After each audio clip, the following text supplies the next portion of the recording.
के लिए तो then we'll end up with a guru for sure. But without guru, it is not possible. Scriptures say it very clearly. That is the rule of God. So there are certain spiritual laws. Like one of the spiritual laws is that God only graces when you are surrendered. That is a spiritual law. God also doesn't intervene in that. Second spiritual law is God has to reciprocate. When you selflessly love him, he has to reciprocate. That is also a law. Third is God basically becomes your slave when you and has to give you a divine love when you are completely surrendered to him and selflessly love him. And similarly, another law is God will bestow his grace via Guru. That is also a law. So वो law टूटता नहीं है कभी. There is no working around that law. Our scriptures, multiple scriptures have told us that. That is how it goes. So God has said, I'll meet you. You purify your vessel. And how will you purify your vessel? Can we do it on our own? We cannot do that. We don't have the technology, means, understanding to know how to cleanse ourselves. And without cleaning ourselves, we said, no, God, we want to see you. God will say, even the president of this world will not come to your place, right? First, have the eligibility. Then I will meet you. And how will we gain the eligibility? Who will work on you? Can we work on ourselves? We cannot. We don't even know the technology. We don't even know where we are stuck. If you ask your buddhi, the biggest problem which makes us repeat in this world is our buddhi. This buddhi which has not become sharanagat to a guru, this buddhi which has been skeptical, which does not accept things, this buddhi is our biggest enemy. That's what Maharaj Ji tells us, because we think our buddhi is our guru. And that misleads us lifetime after lifetime after lifetime. Maharaj Ji said it very, very clearly. This buddhi devi, that needs to be corrected. And that cleaning job can be done by Guru. If you ask your buddhi, am I bad? Buddhi will say, of course not. You are the best person on this earth. All the fault is in the world around. So you are asking your buddhi to give a judgment against its own self, which will never happen. That is why we need a Guru. So it is needed, absolutely needed. And if you don't have it, we simply pray to God with a sincere intention for the right reasons we seek, and it will happen in due course of time. All right, so let's get started. We are going to talk about the types of gurus today. It's a very topic you'd probably not hear that often. Okay, so I pulled out this from some lectures and stuff, but it's a very interesting topic, and you will find it pretty intriguing as well. So let's talk about it. We'll not spend much time on the shloka today because we have some content, and I'm sure there's going to be a lot of discussion on the concept of guru and stuff. Right? Yesterday, some pending questions were there. So we'll spend bulk of our time in discussion and questions today because we have a hard stop at 10 today. So let me share my screen and we will get started. Good morning, good evening, everybody. Radhe Radhe. A very warm welcome. Hope you had a great start to your weekend or had a wonderful day if you're here in the US. Let's get started with our opening prayers. Guru Brahma, Guru Vishnu, Guru Devo Maheshwaraha, Guru Sakshat Parabrahma, Tasmai Shri Guruve Namaha. Vasudeva Sutam Devam Kamsa Chanuramardanam Devaki Paramanandam Krishnam Vande Jagat Guru. Krishnam Vande Jagat Guru. All right, so let's get started then. We are on Shloka 4.34. We will have more discussion next week on this, but today we'll discuss on another concept about Guru. I'll recite it quickly. We'll not spend too much time on it. We'll directly get into the discussion today and the content itself today. Tadvidhi pranipatena pariprashnena sevaya upadekshanti te jnanam jnaninastatvadarshinaha. Lord Krishna is telling Arjun. See, he's telling Arjun. Arjun is who? He's his cousin. Arjun's mom is Krishna's bua. He could have said, all right, buddy, let me tell you all what you need to know. I'm God. He's telling Arjun that in order to know, you need to approach a spiritual master. Okay, he's telling it. So if do we believe Bhagavad Gita? Okay, if there is one shlok that you can resonate with, you have to accept this also. We cannot say I believe in Bhagavad Gita, but this doesn't make sense. Either you accept all or you accept none. Okay, Ardh Kukut Nyaya, we cannot do that. So Lord Krishna is very clearly saying, Munduk Upanishad says the same, Bhagavatam says the same, Ramayana says the same. It's pretty much all the scriptures saying the same. So that is why this concept has to be formally understood. He says, learn the truth by approaching a spiritual master. First of all, approach a guru. Okay. 2:7. Arjun is very smart. He announced himself, Shishya Tvam. He said, I am your Shishya. When he says Shishya, that means I'm accepting you as my guru. That is when Lord Krishna starts giving, knowledge to Arjun. When he says, I am your Shishya. Furthermore, he goes on to say, inquire him with reverence and render service unto him. Each word has to be paid attention to. Reverence is needed. Okay. We can inquire from him with reverence that, all right, I need to understand it. Okay. The difference between a doubt and a skeptical question is the level of faith. So one way is to, I need to know it. That is why I'm coming in front of you. Second is, let me prove you wrong. I know it better because my buddhi tells me otherwise. Okay. That is not the right way to approach a spiritual master. And render service unto him. Seva. Render service unto him is a very important concept. The seva aspect is brought in. And then it is said, such an enlightened state can impart knowledge unto you because he has seen the truth. That means the one who has seen the truth can only tell you. A scholar of Shastra and everything, just as scholastic abilities will not be able to dispel the doubts on the path of spirituality. So the person, saint, has to have both the qualities. The Shrotriya one is who is well equipped with the knowledge of scriptures, and the Brahmanist one who has seen the truth himself. Otherwise, they cannot take you far. All right, so let's move on and see what we are going to discuss today. Today we are going to discuss about the topic of the types. There, did you know there are multiple types of gurus? There are multiple types of gurus. And when I talk about guru, I'm not talking about one guru that will give you material boon, the other guru that will tell you will get material boon if you eat samosa, the third will tell you, no, I will not tell you material boon, but I'll show you some magic. I'm not talking about all the gurus. I'm talking about gurus who will actually engage you at a spiritual level, work on you, chisel you, purify you so that you gain the eligibility to have God's darshan. Okay, his job is basically that of a cleaner. What does he clean? He cleans your antakaran. Why? Because that becomes the vessel in which God can give the divine love. Why does God need a pure vessel? Because if you give him a dirty vessel, if you get a milk even in a dirty vessel, the milk will curdle. So in order to receive divine love, it has to have a pure vessel. Then only it can receive it. That is the rule of God and the criteria that God follows in bestowing his divine grace. So let's get started with this topic. Now, let's have a brief history of the Jagat Gurus. Let's understand this concept as well. These days, there are a lot of Jagat Gurus around. So we will say who are the Mool Jagat Gurus. Everybody can go around with this title that I'm a Jagat Guru, right? If you go to southern part of India, otherwise as well, there are so many Jagat Gurus. They call them Jagat Gurus. However, there are four Mool Jagat Gurus.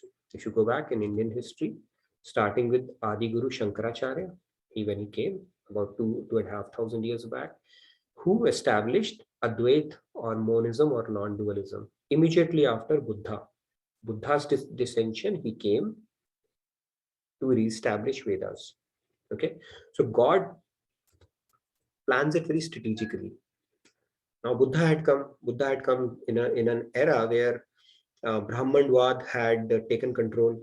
They became a middleman between God and people, and they started distorting Vedas to suit their convenience. The Bali Pratha, the sacrifice ritual, became very prevalent. So all those kuritis or imperfection had creeped into our Vedic culture. So in order to resurrect it, Buddha avatar happened. Okay, Siddharth. He's also one of the 24 avatars, if you look at it. And in Buddha avatar, he said, let's wipe the slate clean. Okay, forget about everything. Forget about Vedas. Focus on your consciousness. And that is the basis of Buddhism entirely, completely. Okay. However, Vedas being Vedas, God cannot let that manual slip away just like that. Now, at least that brought the people back into the fold. They have something to work with, who are losing complete faith on this path because of all these bad things prevailing in the society. All right, they were brought back into the fold, but now the Vedas had to be re-established, and that is where Jagadguru Shankaracharya came. At a very young age, he was able to re-establish Vedas. He was a genius. In fact, in Padma Puran, he is known as a avatar of Shankar Bhagwan himself. And in Padma Puran, Krishna tells him, go and re-establish Vedas and establish in such a way that keep people vimukh to me right now, because they're not ready for it. Now, after Buddha, they directly take you to bhakti and stuff, not work. So establish the monism part of it. And that is where Shankaracharya ji came. And after that, the next Jagat Guru, as we see, they were also avatars. I'll talk about those a little more in detail. Came Jagat Guru Ramanujacharya about 1,000 years, and he established Vishishta Advaitwad, qualified monism. And then after that came Nimbarkacharya, he Advait, dualistic, non-mono dualism. And then came Jagat Guru Madhvacharya, he came to Dvaitwad, or philosophy of dualism. And finally came Jagat Guru Shri Kripaluji Maharaj. He reconciled all the philosophies. In fact, it was one of the 4 questions he asked to the scholars who could not answer this. Okay, it's not a straightforward question to be answered. And he was bestowed the title not only of Jagat Guru, but Jagat Guru Tam. And as the legend goes, I'll not get into the complete story, when he was invited to Kashi Vishwa Parishad by a Shad Darshan Acharya, Mishra ji, he came. He was a 34-year young man at that point. Okay. So when he came, he was received in a taxi, and there were 2 people who sat next to him. So he just squeezed in between them. And these people, they asked him, we have heard that you have come here to debate with us Kashi scholars. They asked him like that. He said, no, not to debate, but I've come here to give a discourse. But yeah, basically, if that is the case, we can certainly do that too. And then he went there, and his pracharak, who had coordinated this whole thing with Kashi Vishwa Parishad, had actually told that, okay, when my guru speaks, he speaks only in Sanskrit. And prior to that, Maharaj had never given a Sanskrit discourse. Okay, but he told him, Maharaj, I told them that you speak in Sanskrit. Okay, whenever you give. He said, okay, if you have said that, then I'll have to speak Sanskrit only. And then what? The first day he started. So there were 100 scholars of all the darshans, Nayak Darshan, Visheshik Darshan, each scholar who had spent their entire life reading that scripture only. So Maharaji, when this question was asked, we have heard that you have come here to debate. He said, no, I've come here to give discourse. But then, I have come here to settle the score for all the previous saints you have debased or humiliated in the past. So Kashi Vishwa Parishad was notorious for giving hard time to the scholars of their time. Kabir Das, they gave him tough time. Tulsi Das and everybody pretty much. So he said, I'm going to settle the score for them.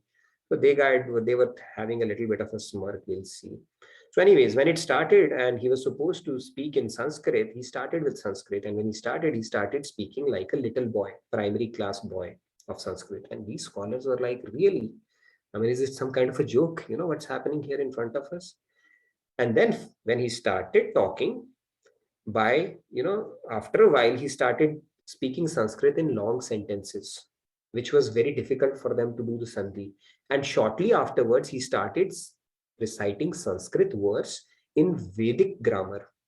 Now, Sanskrit is in Panini grammar. The Vedic grammar is Saraswat grammar, Kamadhenu grammar, and certain rules of those grammar, which only 300 or 200 or 300 people in the entire globe would know. They could not even understand. So anyway, that is the level of Sanskrit he started saying. And then when he started talking, he started cutting, this is said in Bhagavad Gita, but Ramayana negates it. And then he cut Ramayana with Bhagavatam, and Bhagavatam with Vedant, and Vedant with Mahabharata, and that's what he started talking about.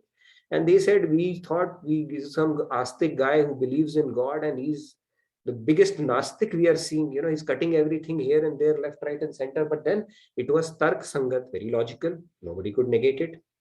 So he did the Khandan of all the scriptures.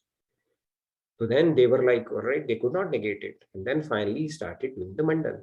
He said, everybody's right.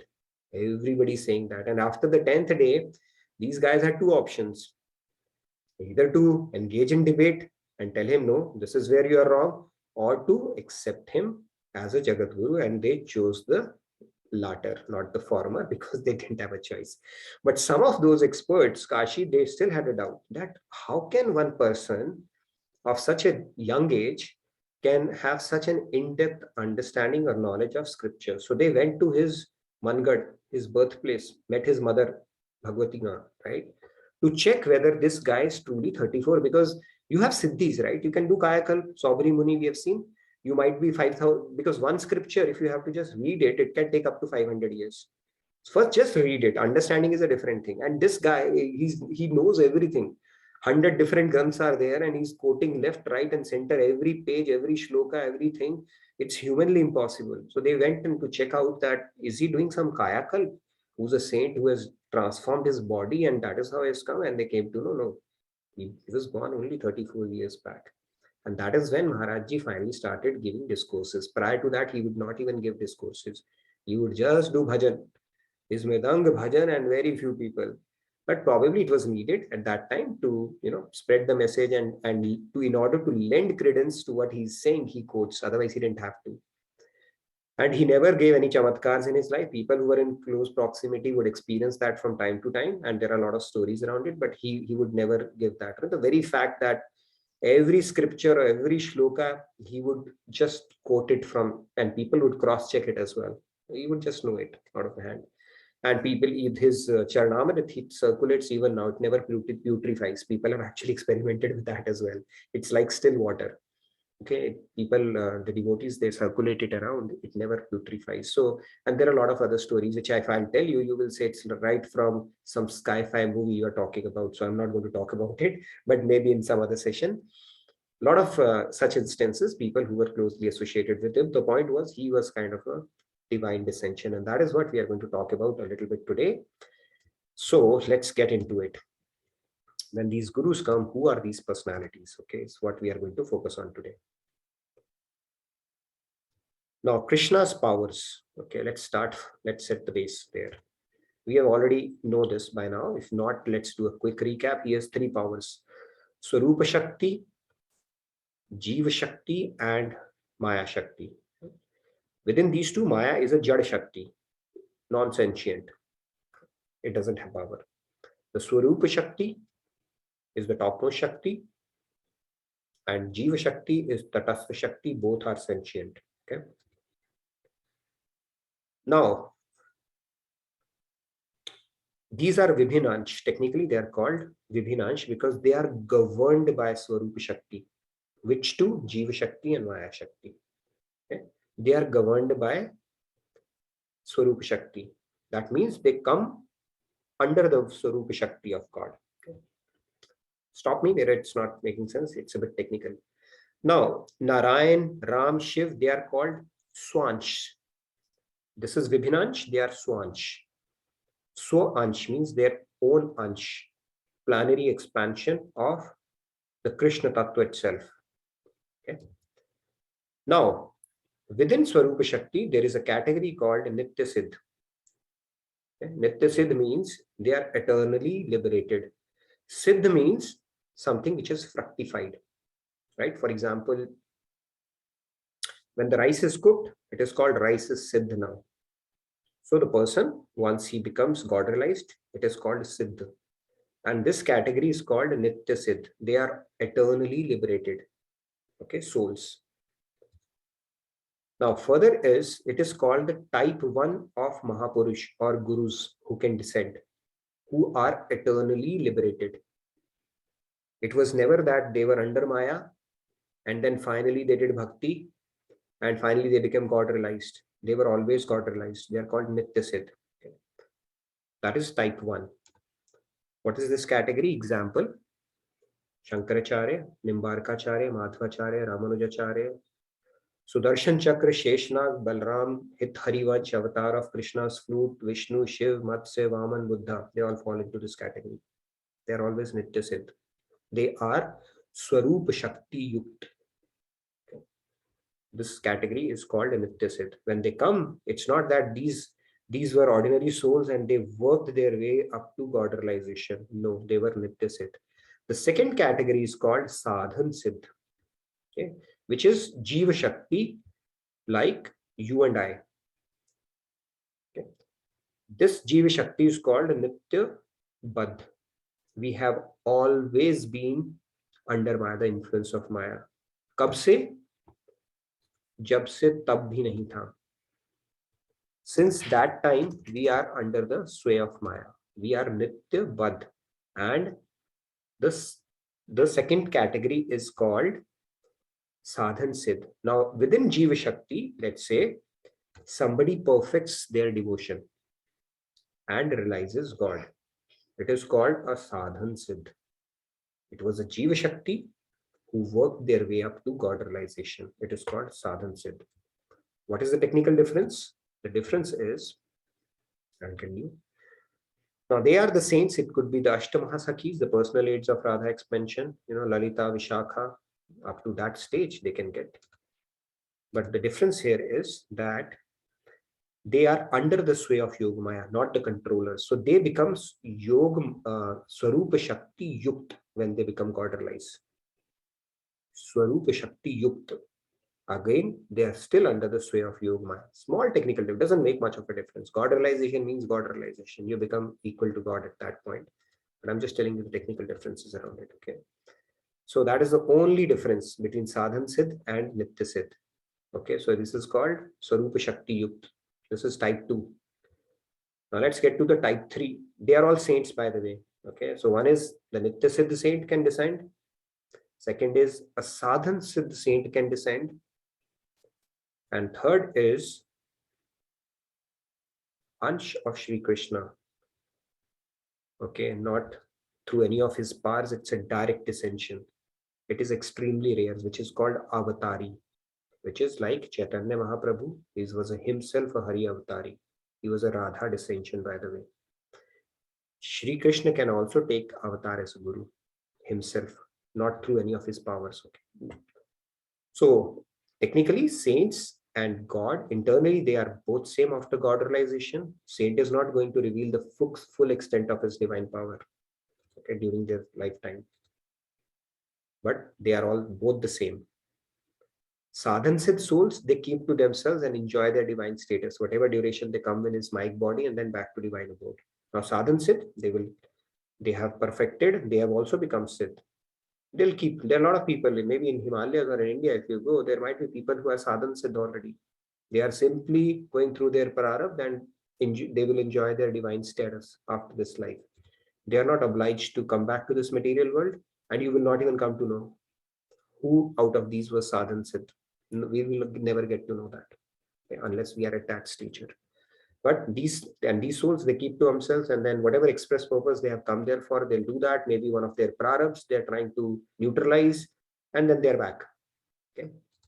And the third is the Nitya Siddh. They come with an express purpose of influencing the divine soul on the path to God realization.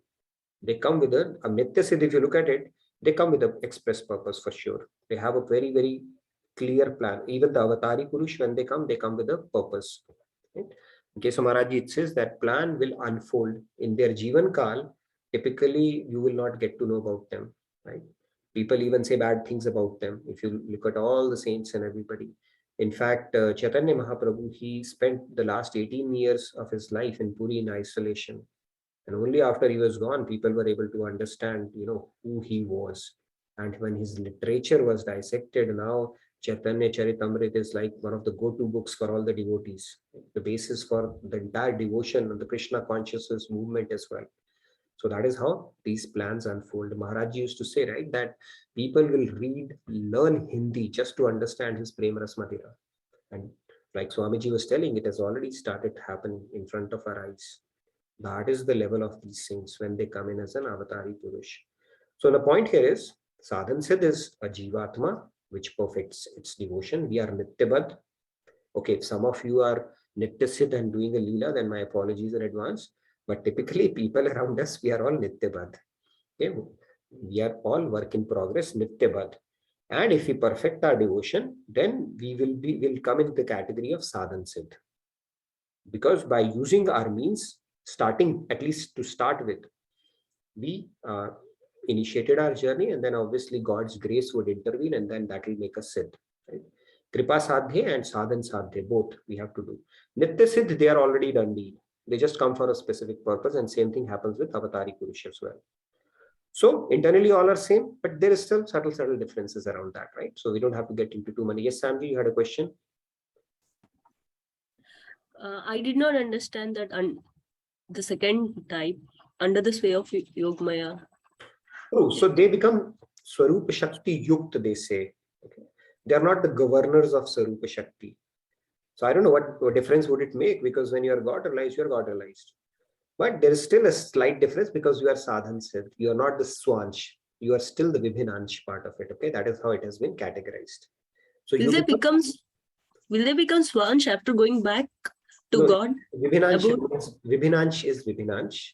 But then there's no technical difference between a God realized saint, whether you are a Nitya Siddh or a Jivan Siddh. It's not like your category is different. It's just a technical understanding, nothing else. There's absolutely no difference at that point. God gives all his powers to you. Plus, he becomes eternally indebted to you as well, especially if you are approaching God with a selfless attitude. So God says, the best thing I can give to a Jivatma is all that I have. God cannot give anything more than that. If he's given you Golok and all that he has and divine love, then what else can he give you? Nothing else.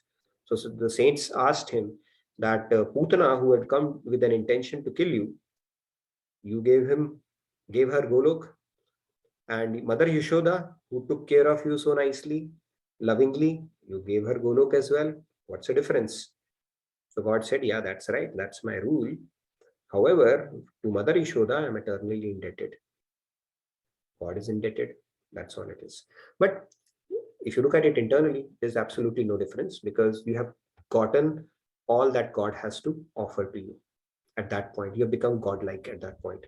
Okay, but technically you're different in the sense that, see, it's like you retain your identity even after God realization. Like oil and water does not mix together, and the oil particle will retain its identity. It's the same here as well. So this is just an understanding from a standpoint that, okay, now you may start seeking this question: am I my guru? Is he Nitya Siddh, or was he Sadhan Siddh, or was he an Avatari? Right? Beyond that, I mean, if you seek that question, that is essentially what it would lead you to. But beyond that, absolutely no difference. But the seeking that answer itself is a part of the journey itself, right? You'll have realizations, you'll have understanding around this concept. So that is what we have to understand. So the guru could be of any of these categories. Okay, but when we are talking about guru, let's not trivialize this term by every second guru that we see around spiritual. This is reserved for people who are Shrotri and Brahmanist. Okay. Not for every second guru, especially the ones who give kripa left, right, and center, right, through samosas and other things. So those are excluded in this category. Okay, this is a very profound concept, by the way. Yes, anybody had any question as well? Yes, Sandhya ji. Now getting guru. Yes, Sandhya, go ahead. Radhe Radhe. This was just to clarify. So both Nitya Siddh and Sadhan Siddh are above the sway of Maya, right? True. They are beyond the sway of Maya, because one is the governor of Yogamaya, just by being a Swanch, and other has become Yogamaya Yukt. So Maya, there is no question of Maya in any of these. All three are beyond. But then they are Maya Teeth, not Maya Dhish. Or do they become? They are Maya Teeth. They are Maya Teeth. Right. Okay. They are all Maya. They are all Maya Teeth.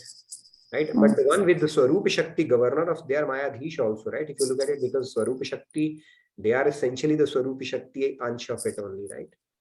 So they are all beyond Maya. Maya has no play here at all in any of these. And none of them is obliged to come back on earth. They just come back out of compassion and mercy to take upon a job to help other individuals. That is essentially what they come here for. Okay. From time to time, and they keep coming from time to time. That may seem like a big duration to us, like after Chaitanya Mahaprabhu, next dissension that happened is Kripaluji Maharaj after 500 years. But if you look at it in cosmic sense, Chaitanya Mahaprabhu went, had a cup of tea and came back. And 500 years have passed by, right? Maybe not a cup of tea or maybe something more divine. But in cosmic sense, it's a blip. 500 years, 1000 years is just a cosmic blip. Not a big time dimension as such. Yes, Urvi, you had a question? Yes, Radhe Radhe. I wanted to confirm that when the swans they come down as a guru, they're known as Nityasid, and when Krishna himself comes down, he's known as the Avatari Mahapurush. Yes, very, very true. It is called Avatari because he's not coming through one of his powers. He's directly coming down as a guru, right? It is said that, once Radharani, she picked up a dust in her hand. And when she saw that sand or that dust in her hand, there were some worms there as well. Okay. She said, "Oh my God, did I hurt you?" And then she said, out of her compassion, "Okay, let me make up for it by making you a human." Then she said, "No, no, no. Let me do something more. Let me make you human and give you a guru as well." Then she said, "No, no, no. Let me make you a human, give you a guru, and become your guru myself itself." Okay. In that case, it becomes Avatari. It can happen. Krishna Avatar, he can himself take on a role of a guru direct. That can happen too. And I like I explained, it's a very deep concept. We'll not get too much into detail. It is said that Madanakhya Mahabhav that we talk about, right? Krishna's soul, Radha Tattva. Even Krishna doesn't understand the depth of love she experiences for Krishna. I mean, it's a very different concept. How can I not understand myself?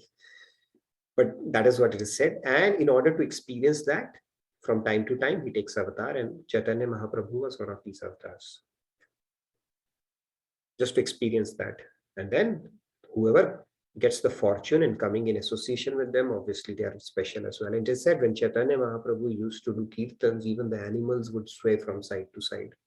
Ferocious animals. That used to be the power of his Sankirtan. And why does Guru have to come down? If they can enjoy eternal bliss, why do they come back? Because they know God's rule is that his grace will come through via Guru, and that is why they come from time to time. Otherwise, why do they need to come? It's just to honor God's rule that his grace will come via a God-realized saint, his representative.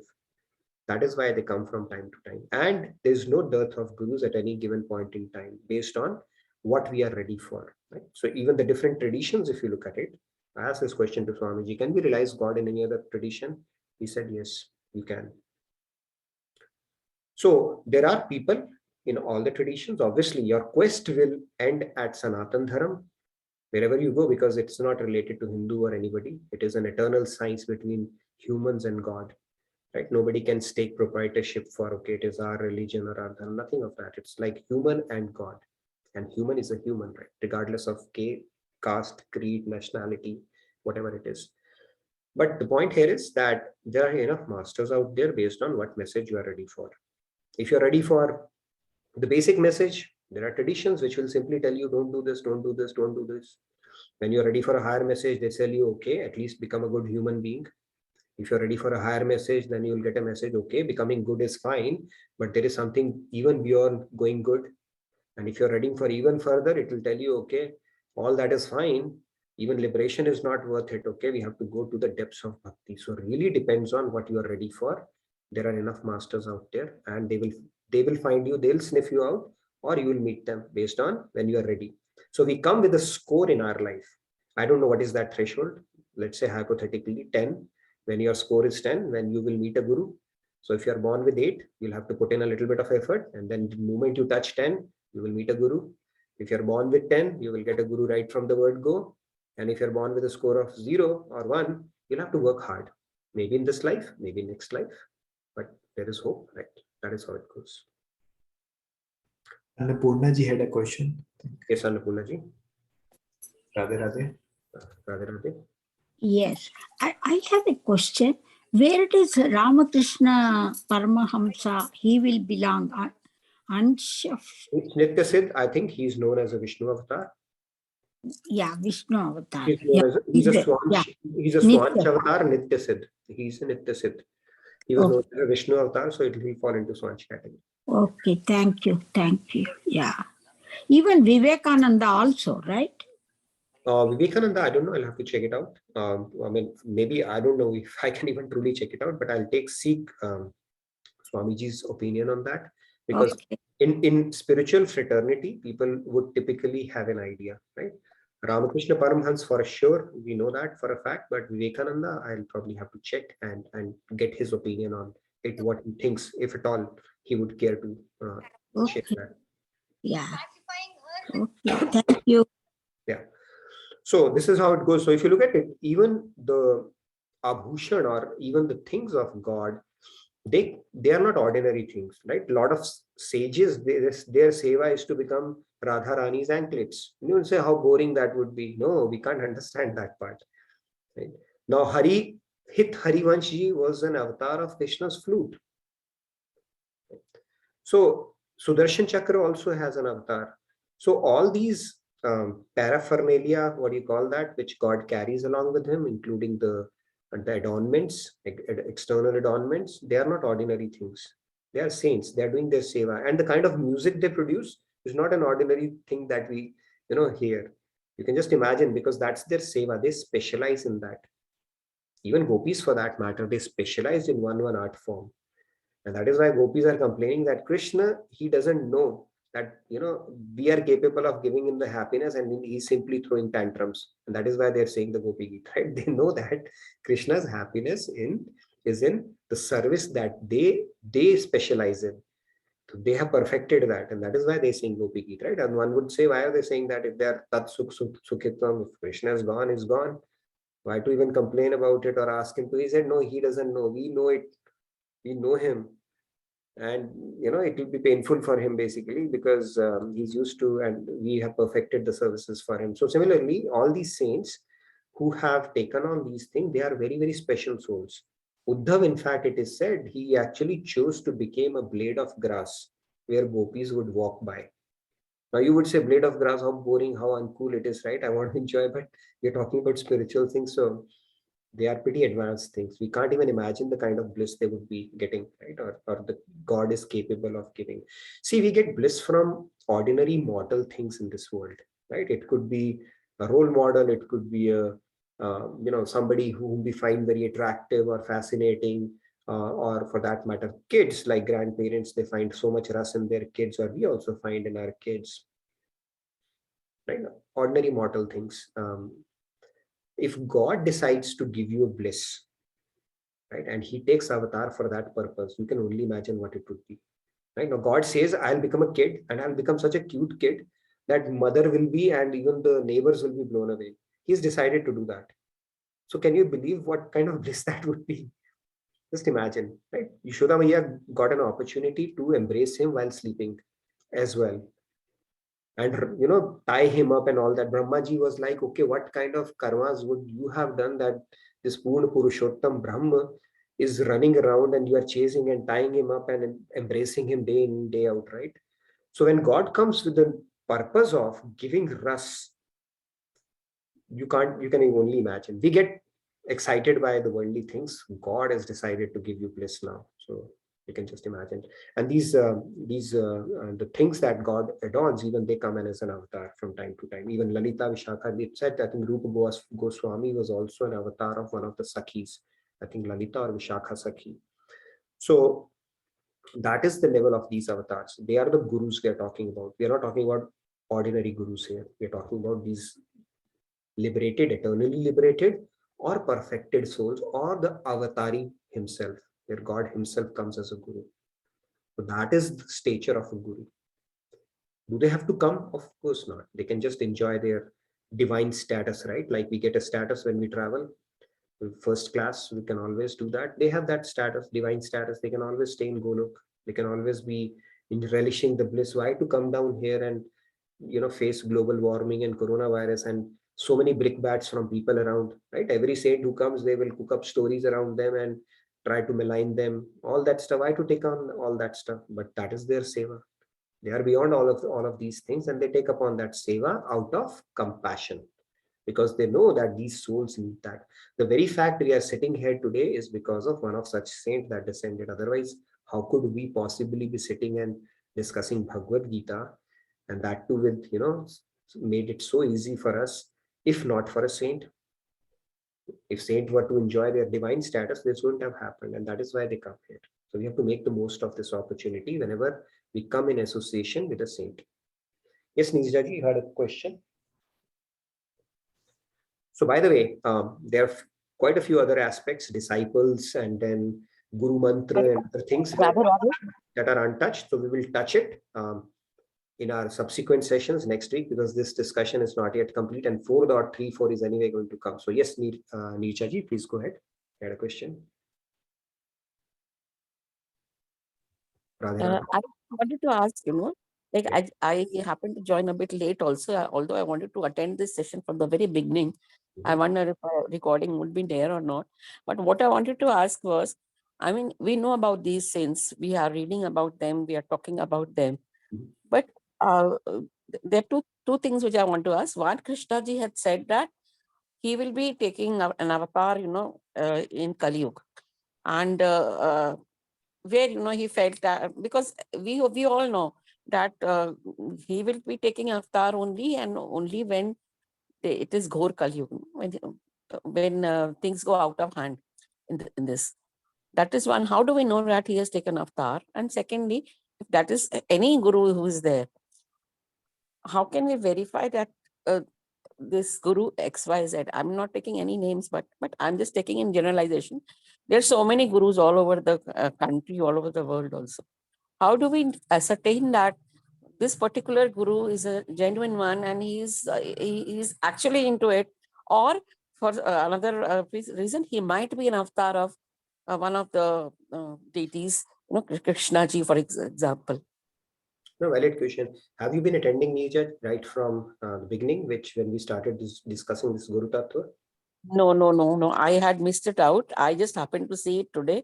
In last night only. I mean, today morning I probably have seen it. No worries, you can check the videos as well, but I'll quickly give you. So basically, we can have a bit of an offline as well.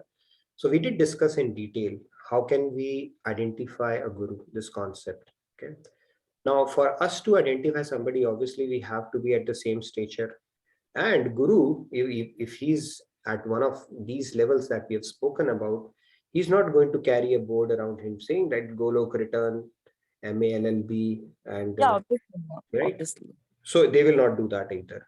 So there are certain indicators, certain precautions, certain red flags, and certain things that you can use as a yardstick or a mapdand for that. We have spoken about that, right? When you go to come in association with such saints, one thing is you will feel cultivation of love towards God and detachment towards world.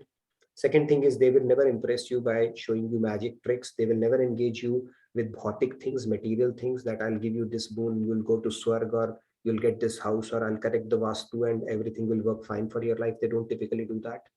There are certain indicators. They don't engage you at that level. Only thing that will happen is when you start following their teachings, there's a transformation. That proof is in the pudding that you will experience. And then you have to, obviously it will start with faith, right? But then it has to be an intelligent faith.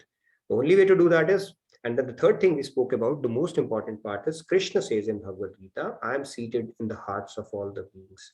I will solidify your faith. So if you're seeking Guru for the right reasons, not so that my kid should get married or I should get the next big house, or, for all the material desires, if you don't approach it and we approach, seek God, get God, or really make a difference in our spiritual journey, then God will lead you to a perfect master and he'll also solidify your faith in that master. That is the grace of God. So we spoke about this topic. We can talk more about it. But yes, it's a little bit like a chicken and egg situation. How do you trust that? First of all, you have to check your intention. Why are you approaching a guru? What do you need in life? First check. After you have clarified your intention, then you have a right to say, okay, is it really a Golok return?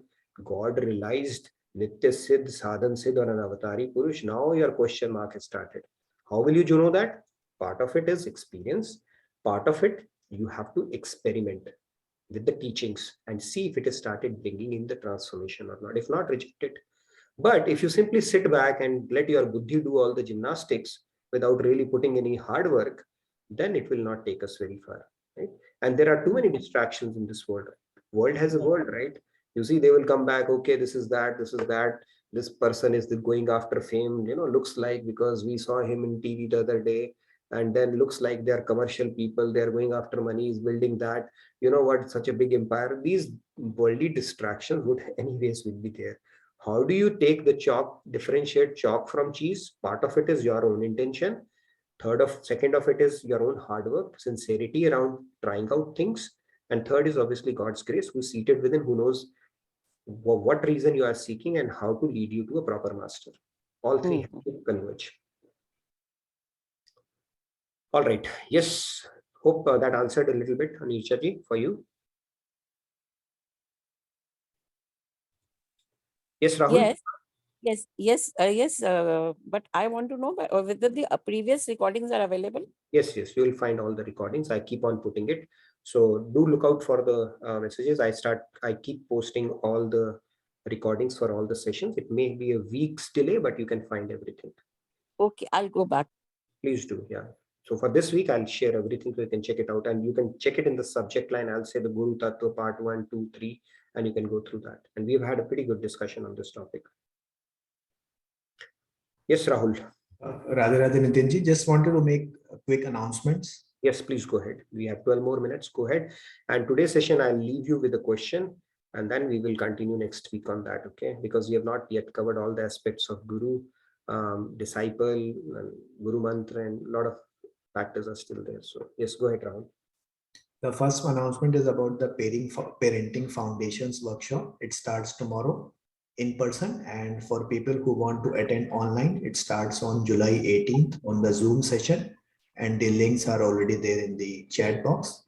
Apart from that, you can check out the Swamiji's US tour programs of the life transformation sessions. Right now he is in LA, and the program will be from 14th to 20th July. And on July 16th, we have the cruise ride with Swamiji at the Newport Beach. The details are there in the chat. And then at the end of this month, people who are there in the California area or the Bay Area, we have the West Coast retreat from July 29 to July 31st in Fresno, California. And the details are also there in the chat. That's it. Wonderful, Rahul. Like a very professional news anchor, you just stuck to the script, and very nice. All right. So yeah, I think we have a parenting session coming up. So do avail that. It's going to be in person and online as well. So check it out. Do register for that. And there are all the retreats, wonderful retreats, because Swamiji is spending time here in US. You can take benefit from those as well. So let's move on. We have about 10-12 minutes. I'll leave you with a question, but let's have a bit of a discussion on Guru Tattva we spoke about. Now, finding Guru does not mean that your job is done. Okay, there are two birds on their own flight. Guru is also bound by God's spiritual laws. He cannot break those laws. He wants to grace us. He's going to help us. However, we still have to do our bit. Okay, it does not absolve us from the hard work we need to put in. You can, like they say in English, right? You can take a horse to water, but cannot make them drink. So if you have gotten a Guru, you've already hit a jackpot, and and then this Guru relationship is not like, you have to formally go bend in front of him, hear a mantra in your ears, and then now it is all formal. No. If you have simply accepted somebody as a Guru, and you have good reason to believe he is Shrotri and Brahmanisht in your heart, and you start accepting their teachings and start practicing those in your day-to-day life, that relationship is already established. That's all is needed. It's a very simple process. Okay, it's not a big process where you need to go. These days, gurus go in mic and do a mass diksha, right? What is that diksha? What goes in your ear is nothing but God's name. Why do you have to keep it secret? No, absolutely no reason for that. So no, you don't need to get that formal for that. If you have simply accepted somebody as a guru in your heart, Can't deal, because God and Guru, they have the same powers. They have the Lekha Jokha of your entire Sanchit Karma, and they get a report on each and every thought that you get prati kshana of prati life, including this life. So nothing is hidden from them. If you've simply accepted them in your heart, you have already established a relationship. And this relationship is so deep and sweet, they will not leave your hand until they take you across the other end. That is how powerful it is. And you will start getting experiences as well. What it takes, simply accepting them from heart with faith and start implementing their teachings in your day-to-day life. Okay. And what is the teachings? What do they ask you to do? To become good. They're not asking you to do anything else, become good. This whole exercise is about cleaning you. Okay. It's like God is called causelessly merciful. Ahatukui kripa, right? They say God. So we say, then if that is the case, why do you need our mind? Why are you asking for our mind if you are a Hetuki Kripa? God says, I will take your mind, dirty mind, right? Clean it and give it back to you. That is why he's causelessly merciful. He doesn't need anything as such from us. And Guru is the one who's a facilitator in that.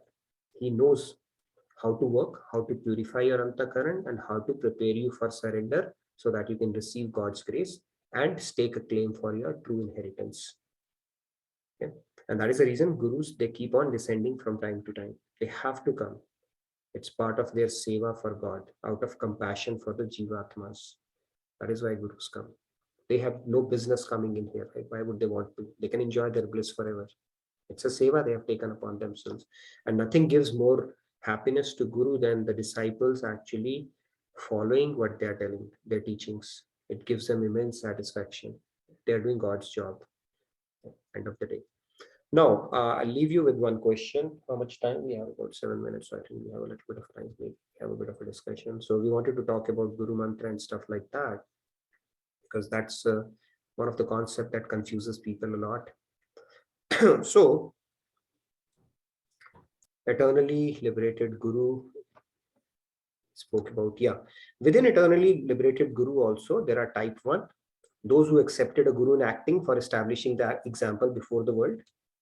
And the second one is those who did not make a Guru but still possessed absolute divine knowledge. Both categories exist. Okay, that is also important to understand.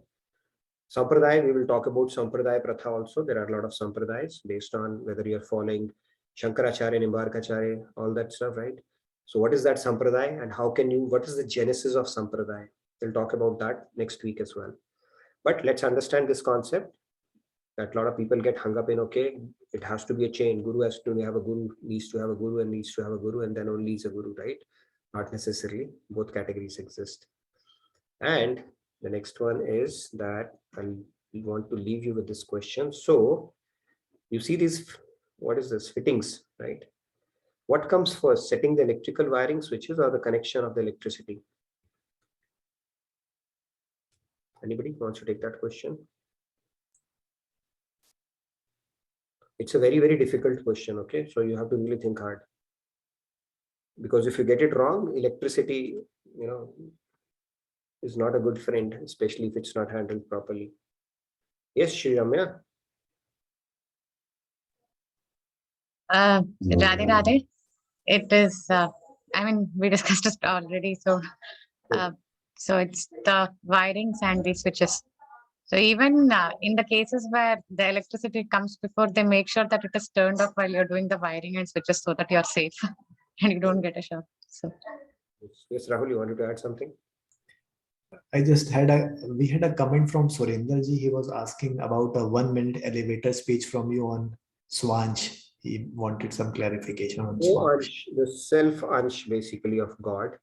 So it's basically the Swarupa Shakti of God. Let me put it that way. God has 3 powers, right? Swarupa Shakti, Tatastha Shakti, and Maya Shakti. So it is a Swarupa Shakti, the part of or ansh of Swarupa Shakti itself. Highest power of God, Swarupa Shakti itself. Swa ansh, self ansh, basically. Thank you, Nitinji. So nice. No worries. Okay, yes. Anybody want to talk about that? Maybe we can spend a little bit of time and then wrap it up.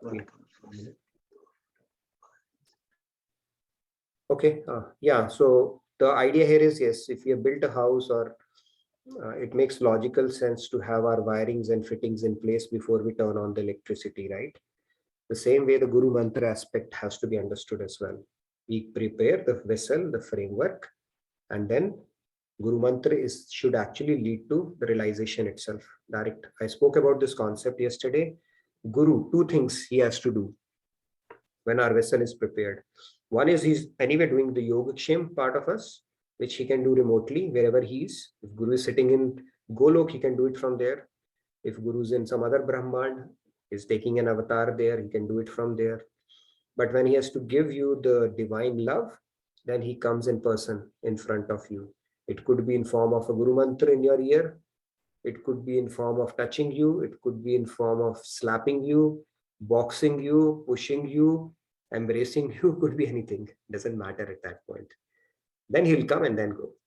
And your job is done. Then he will come in person in front of you. All right. That's all we had. This is the entertainment for today, and we'll continue it next week. Monday, we will cover some more aspects of Guru and disciple and this whole science behind it. Yes, Shyamji, you had a real question? Yes. Radhe, Radhe. Just wanted to ask, the Guru can be anybody in this physical form or the virtual. I can make anybody my Guru, whether he is there right now or is not there. He is in the body, not body. Is that so? Doesn't have to be, although it's preferable. I mean, it's a very, very extreme fortune if you have somebody you can speak to as well, right? But not everybody get that fortune. But that should not be an impediment that, okay, that is not there. Their teachings are there, and this goes beyond physical body, like I said, right? And that yeah. You make things, you are too smart. When I say I can make anybody my Guru, you said fortunate enough to have a Guru in person. That's not fair. When I'm trying to convince myself to give me a turn again, what do I do now? In person, we said preferred. I think if you closely hear or follow, we said it helps actually to have a mentor, a Guru in person. I know. However, that is not a limiting factor, is what I'm saying. You see what I'm saying? There are a lot of people who follow Shankaracharya. Shankaracharya ji is there. No, he's no longer there. But does it stop Swami Sarvapriyanand to progress on this path? No.